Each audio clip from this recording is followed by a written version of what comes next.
What I suggest to you is that the definition of love is that you desire and seek the well-being of another.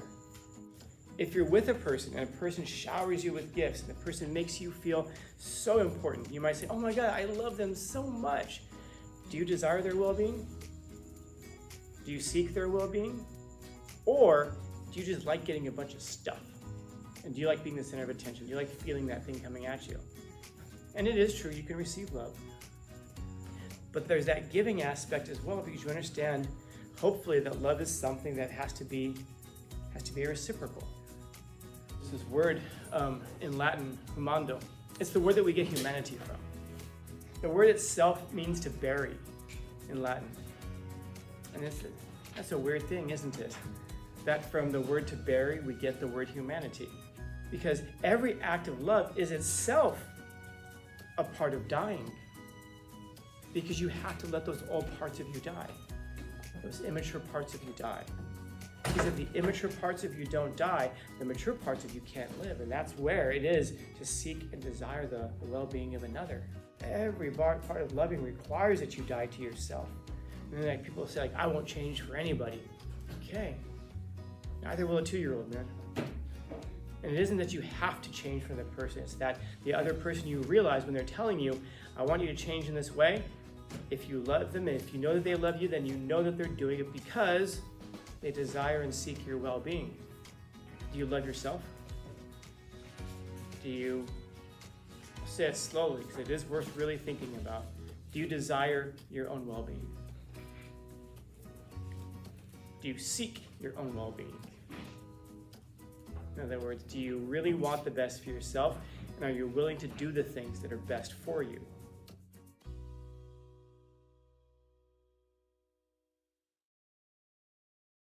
Now, if I were to ask you guys, what is love? I talked about this during second and fourth periods today, but I think it probably bears repeating. Because I have asked you throughout the school year, what's love, what's love, what's love? And it's a weird thing because if I came in here and told you guys all, I'm in love, everybody in here would know what I was talking about, even if you've never been in love before. And that's important because it goes back to what Jung is talking about with collective experiences.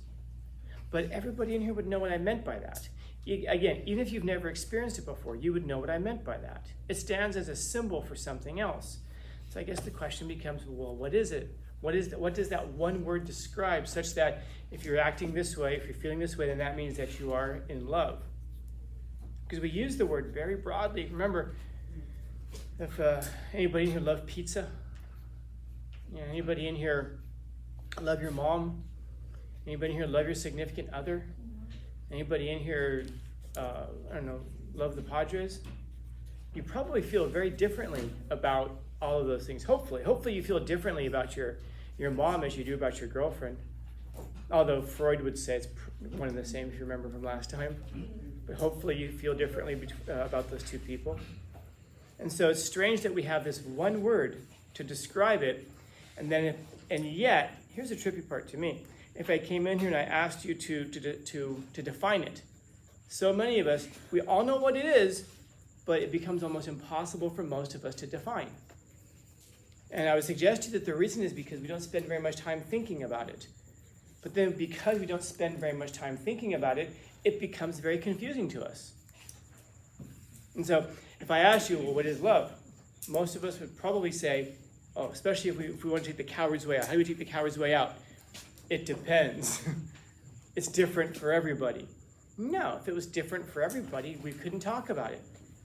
If you told me that love was this object I'm holding right now, I go, so then somebody walks in and says, I'm in love. So you're inside that thing right there? No, that's stupid. Well, then what is it? It has to be something that's definable and that is the same for everybody in order for us to make any sense of it whatsoever. You might say it's a type of a feeling. You might say it's a type of a belief or an opinion. I would suggest to you that there is a definition for it. And if we have a definition for it, now we can really make sense of it, man. What I suggest to you is that the definition of love is that you desire and seek the well-being of another. You desire the well-being for another person. You want their well-being. You want the best for them. And you're engaging in activity to bring about their well-being. If we understand love that way, of course, does that mean that you love pizza? No. You realize that we're just using hyperbole. And using that word for pizza no longer makes sense. Does that mean that you love your mom? Yes. Yes. You desire the best for her? Of course. And you seek the best for her? Of course. Can you love a family member? Yes. Can you love a spouse? Yes. Because that's what you're doing. You're seeking and desiring the best, the well-being of somebody. It isn't enough just to desire the well-being for somebody else. You'll see people who break up and they'll say things like that, like, I want the best for you. Okay, are you willing to seek the best for them? No. Then it isn't love. If you're with a person and a person showers you with gifts and the person makes you feel so important, you might say, oh my God, I love them so much. Do you desire their well-being? Do you seek their well-being? Or do you just like getting a bunch of stuff? And do you like being the center of attention? Do you like feeling that thing coming at you? And for a lot of people, that's what it is. Love is a thing in their minds that you receive. And it is true, you can receive love. But there's that giving aspect as well, because you understand, hopefully, that love is something that has to be reciprocal. And this is why there's so much tied into the idea of love. Can a 6-month-old love you? No. A 6-month-old can want stuff from you. A 6-month-old can be appreciative, maybe, and they can prove it. Does a 6-month-old care if you have slept more than 2 hours tonight? No. It starts crying. It starts screaming when it wants what it wants.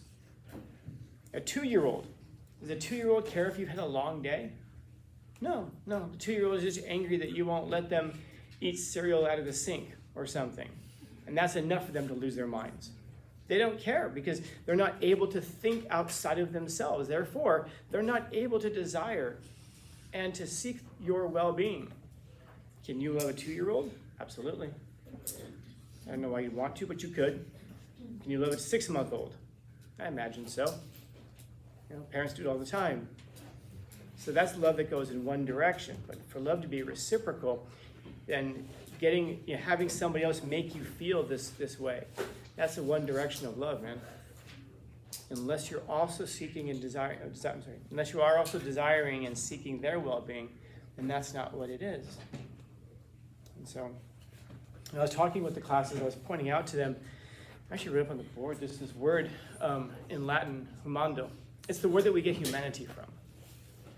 And the reason I mention it is because the word itself means to bury in Latin. And that's a weird thing, isn't it? That from the word to bury, we get the word humanity for what it is to be human. And so how is it possible that to be human, we also have this connection to burial? And I would suggest to you that it very well might be because to become fully human means to bury the past. It means to bury the things that, I guess, the immature stages of our lives. A 6-month-old can't love. A 2-year-old can't really love. In order to love, you've got to be fully human because humans are the only things that love the way that we do on the earth. Cats, mama cats, they look out for their kittens, but it's not quite the same. They'll run away. They don't necessarily desire or seek the well-being of their babies.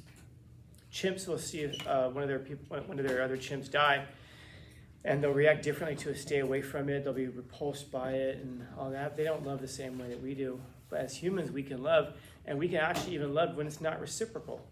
To love another person, even when they don't love you back. This is frequent. Why? Because you desire their well-being. You seek their well-being. And oftentimes people will get angry about that and say, oh my God, I feel so used because they took all of my love. That's got nothing to do with you. It has everything to do with them. Do you love because you want something back? Well, then you're not really seeking their well-being. You're seeking your own. That's an immature love. That's the part of you that has to die, that you have to bury, to leave behind. Because every act of love is itself a part of dying. Because you have to let those old parts of you die. those immature parts of you die. Because if the immature parts of you don't die, the mature parts of you can't live. And that's where it is to seek and desire the well-being of another. So every part of loving requires that you die to yourself. And then people say, I won't change for anybody. Okay. Neither will a 2-year-old, man.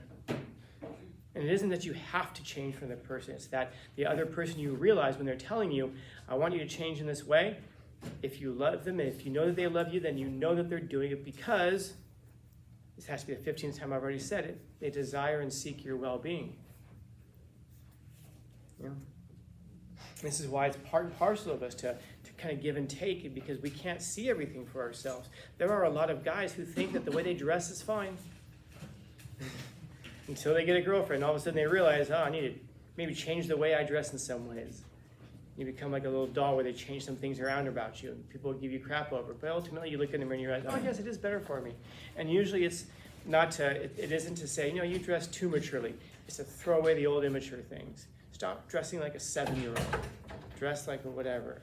And it's not, it's not because they want you to change because they hate you. It's because they want you to change because they see a better version of you than you see in yourself. Because they're seeking your well-being. So I guess that kind of steers us to the really uncomfortable part of the discussion, which is the same is true about how you feel about others. Again, but do you love yourself? I'll say it slowly because it is worth really thinking about. Do you desire your own well-being? Do you seek your own well-being? In other words, do you really want the best for yourself? And are you willing to do the things that are best for you? Because it isn't enough just to say, I want the best for myself. Well, you do the things that are best for you. No, it's kind of hard. Oh man, then you don't love yourself. And if you don't love yourself, it's difficult to love other people. We always say you have to love yourself, but that isn't a sentimental attachment. It isn't just like, I have to be full of love and joy for myself. I guess that'd be nice to do, but more importantly, will you seek and desire the best for yourself? Because unless you can do that for yourself, you really can't do it for other people. Because, in other words, you have to be around for them. In other words, you have to recognize they love me, and so therefore part of their well-being is for me to be around.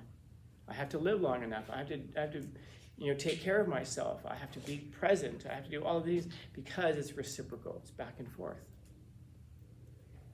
And so if you find yourself trying to figure out if you love a person, ask yourself those questions. Do I desire their well-being? And am I actively seeking their well-being? Or do I just like do I just like the way they make me feel? And there's nothing wrong with that. If it's just I just like the way they make me feel, okay. But as long as it's clear in your head how you feel, but also understand that there's something else going on in your head now. If somebody else comes along who makes you feel better, well, then you're going to trade up. And so will your partner. They'll trade up as well as soon as they find someone who makes them feel better, if that's what it's based off of, how I feel and how people make me feel. You ever see I don't know, you guys have cats who are complete traders? They'll hang out with you and you'll pet them and everything. But then as soon as your brother or sister or your dad or somebody who they like more gets home, and they take off from you. Yeah, it's kind of like that with spouses sometimes. Because that's what it's based on. The cat can't love you, can't seek your well-being, can't desire your well-being. But your significant others can. And so if it's based off of that, and really based off of that, well then another person who comes along who makes them feel differently isn't going to sway you as much. Because that's not what you're in it for. You're in it for something way deeper. Way deeper. But unless you know that's what it is, you can't pursue it. And so, first things first, you gotta love yourself. That means you have to seek your own well-being, desire your own well-being, and you have to bury those old parts of yourself, those immature parts of yourself. When you were a little kid, you thought like a little kid, and as you grew older, hopefully you understood that there was more to life than just those narrow self-interests. There's a humanity, there's a part of us, and that we're better when we're joined with other people. Of course, the real tragedy is when there's when there's no one else to be joined with, or if your senses of duty are just one-sided, like I mentioned earlier. But when you can find another person who really wants the best for you, and you really want the best for them, and then they seek your well-being, and then you seek their well-being, and you're constantly doing this, that's what you talk about when you build people up. You build something real. Because then you realize that over time, it's like you're the same person. And then that means you're always seeking the best for us. You're not holding grudges, because you've also read this before too, I'm sure. That love is many things. Love is kind, so you seek kindness towards one another. Love is patient. Patient with yourself, be patient with others, and vice versa. Love doesn't keep score. Love is self-sacrificing. Love is a lot of these things, and it all stems from those two things I mentioned earlier. So, anything else is just a mask. And what's behind masks usually? Monsters. Maybe another time. Questions, comments, concerns, complaints, criticisms, critiques? All right. Happy Tuesday.